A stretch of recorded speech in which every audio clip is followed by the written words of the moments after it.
focus on your why and your goals. That's what's going to make you overcome a lot of your insecurities and your fears, is knowing to yourself that your ambitions are stronger than that, stronger than your fears.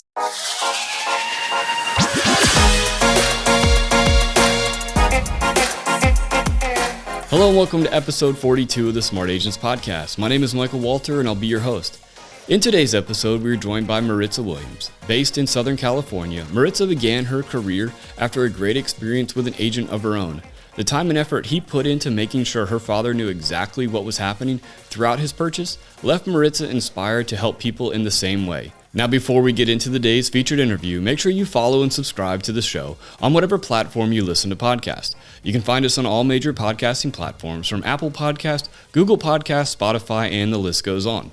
Also, as you can see if you're watching this on YouTube, make sure to subscribe to the Smart Agents YouTube channel.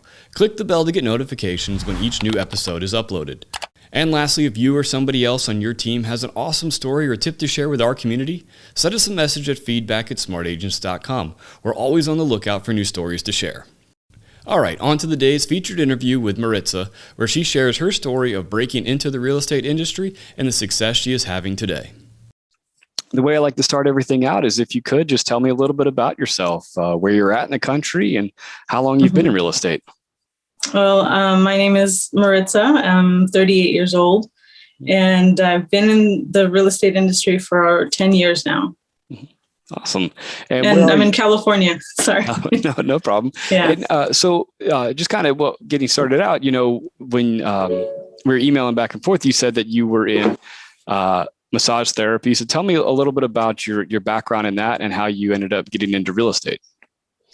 So, massage was never a career that I thought I would get myself into, but it was at a trade school 9-month program. So I thought, okay, yeah, let me get it. And, that way I can have a career. It was actually a transaction that my dad went through that made me look at the real estate industry. The agent that we had was very patient and diligent and, just wanted to make sure that we were well educated on how the process goes. My dad was in a balloon payment when he first did got his first property. And we're originally from Trinidad, so coming into America and learning how the system is set up was completely new to us. And so my dad didn't realize he was in a balloon payment, and we lost that house. And it was this agent, Dane Bevermeyer. He's an agent that works out of San Clemente, California. And he was the one that was very, that inspired me to get into the real estate industry. So, and he taught us, how things are structured, how financially we should prepare for this. And yeah, I really admired his style. So, yeah. Well, it's interesting because I actually just recently talked to a woman who had the reverse. She got into real estate because she had bad experiences. So it's great to hear somebody that had a good experience and that has, Yeah. Yeah. So yeah, even though Dane was going through the contracts with my dad, it was really beyond him. Like he was falling asleep. He couldn't mentally keep up with what Dane was saying. But the fact that he still pursued, he still continued with us to make sure that we understood what we were getting ourselves into. I really admire that about him. So, yeah. Right. So when did you decide to really kind of make the change to real estate? Probably 2 years ago. I was, 1 foot in, 1 foot out with the massage and the real estate. I wasn't sure what area to fit in. Was it the sales or property management? Was it buyers? Was it sellers? There was so much to learn, and I just didn't know which area to pursue. So I started out with property management and got comfortable doing that. Then when I tried to get into sales, I realized that I needed good mentorship. So I went to Dane, and Dane was that person that helped guide me step by step, help me to understand the whole real estate process, and help me get on my feet as a realtor, feel more confident as a realtor. Yeah. Right. Well, that's great that you're able to reach out and find and have a mentor to really kind of help you out. Yeah. So now that you are 2 years in, how's it been over the last 2 years? It's been, I jumped in right when the pandemic. Yeah. Kind of bad timing there. Yeah. Because massage was shut down. So it was it was either you get in or figure your life out, basically. So, in a way it was a blessing, because it was you had to cut ties with a relationship that served you for so many years, and then finally saying, okay, I want to become this other person. And so far it has been really good. Really, there's been its challenges, but for the most part, I appreciate them because it's teaching me tangible experiences, something I could emotionally feel through the process, rather than practical aspects of it or theory, so you're out there firsthand, on the front lines dealing with everything. So I appreciate it for sure. Yeah. Right. So one of the things that you mentioned was, the pros and cons of real estate and just the ups and downs and the stresses and stuff like that. So talk to me a little bit about that. So, with the mentality of a massage therapist, it is to give, to care, to put you at ease, make things easy for you. As a realtor or as a buyer's agent, that has to have some boundaries. So you can't do and go above and beyond, because a lot of times buyers really don't know what they want, or they're not aware, they're not educated as to what is happening in the real estate market, So at first I was go above and beyond and do any and everything to help and make sure the transaction was easy for you, and you understand everything. But a lot of times I'm finding that there's buyers that get cold feet. And right when it comes to put in an offer, they're like, what about this? Or what about that? Da, da, da. And then you're like, it's been 3 months now. So, learning that aspect of not thinking like a massage therapist that I have for 15 years, and trying to think more, I want to say transactional, but still be considerate of their experience and their process at the same time.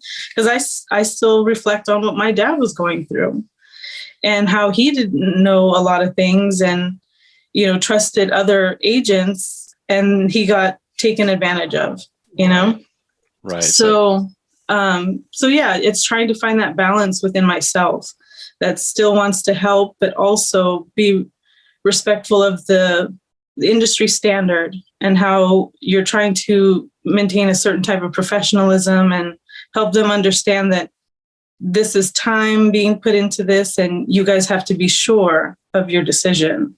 Right. So. Right. Well, and at the same time, you talked about, the balance of it, and because if you are going all in and putting everything into one client, then it's taking away from another.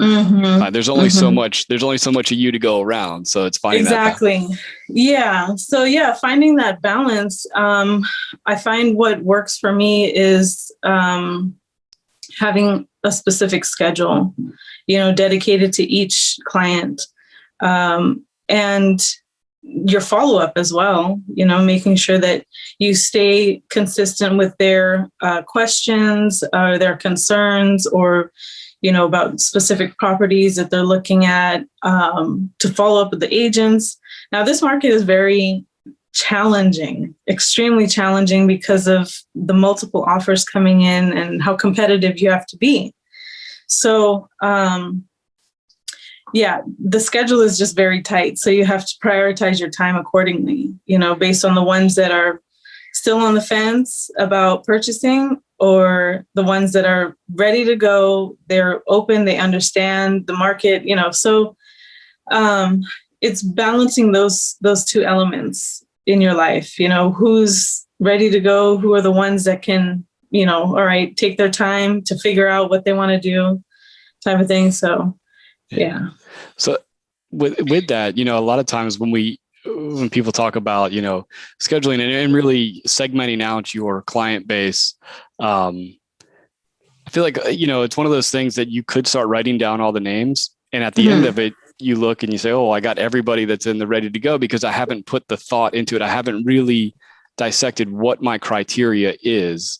So for people that are listening to this, what is that? What's your criteria for those different categories?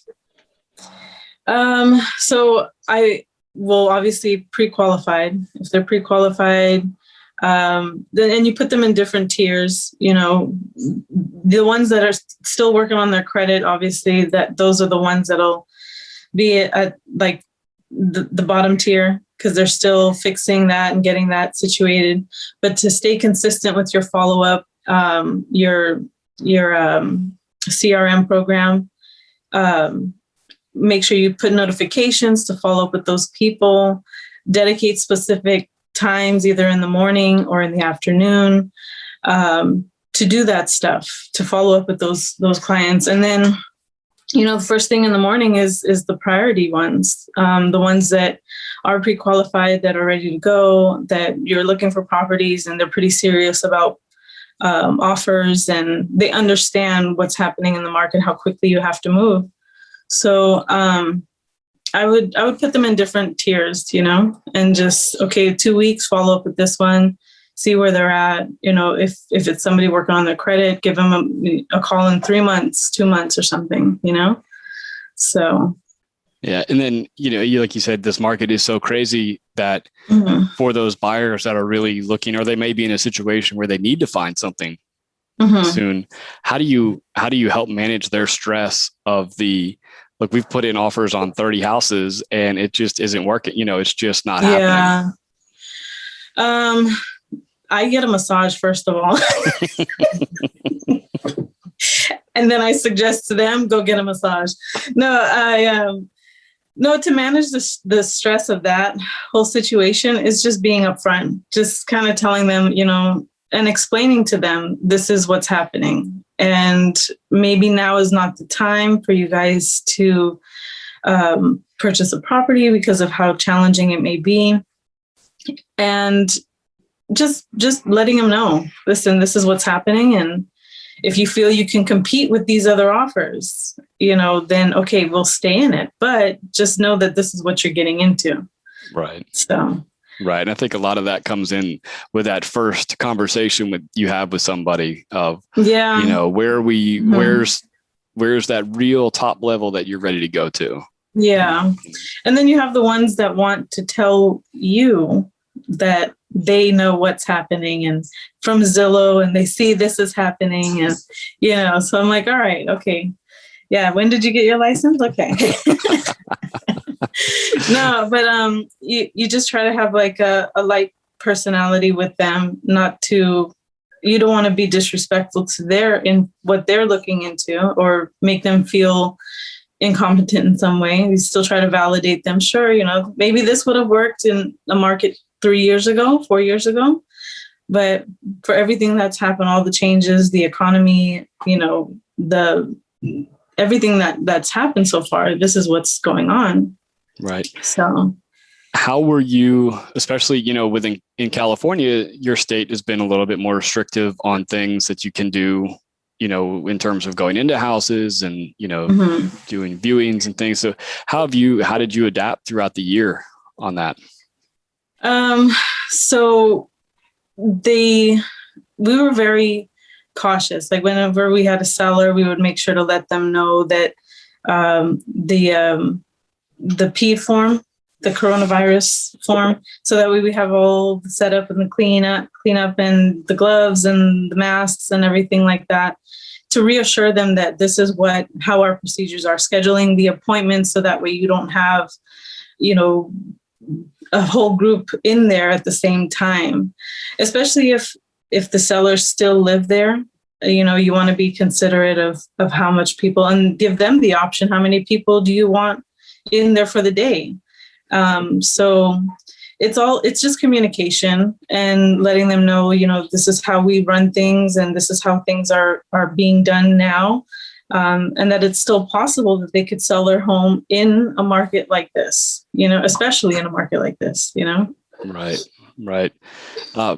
Touching on something you talked about earlier was having that mentor. And I think sometimes when people get into, make a career change or really anything, there's a apprehension or, they're a little bit afraid to reach out to find a mentor. Yeah. What would you say to those people? I would say focus on your why and your goals. That's what's going to make you overcome a lot of your insecurities and your fears, is knowing to yourself that your ambitions are stronger than that, stronger than your fears. So the longer you wait to pursue your dreams or pursue just reaching out to a mentor, you're prolonging your growth and your development. So that would be my advice. Oh, that's awesome. I feel like, as you go through this real estate journey, you're going to turn into a great mentor yourself. I hope so. I really would like to be, but I know it takes some time. So, yeah. So going in what we're today is the last day of March. What's the rest of the year look like for you? What's your future plans? My future plans? Well, I'm actually behind on my goals. So I have a lot of work to do. And just strategize different ways of prospecting, building my brand and getting my name out there, my reputation. And a lot of it is too that a lot of people know me as a massage therapist. So it's also trying to get them to see and validate this new process of my life. So that too has been a challenge, but it's happening either way, Right. Well, and with that base of clients that you built up for 15 years, that's a great base of people that if, you can start really showing them that you are, this is what you do now, and you are able to help them in their home purchases. Like that's you already have a great built-in local base. Yeah. Yeah. No. And I still get the ones that are like, oh, are you still doing massage?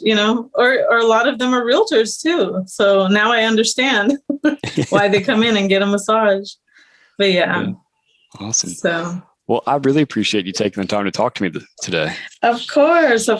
Thank you for having me and doing this for all of us. This is important for us growing in the industry, Yeah, absolutely. So. I really want to thank Maritza for joining us today, and I think that it's awesome that this interaction with an agent of her own helped inspire her to set off on this new career path. So once again, if you think you or somebody else on your team has an awesome story or tip to share with our community, send us a message at feedback@smartagents.com. Well, that wraps things up for this episode, but remember, follow the show wherever you listen to podcasts and make sure to subscribe to the Smart Agents YouTube channel. Again, I'm Michael Walter, and we'll see you on the next episode.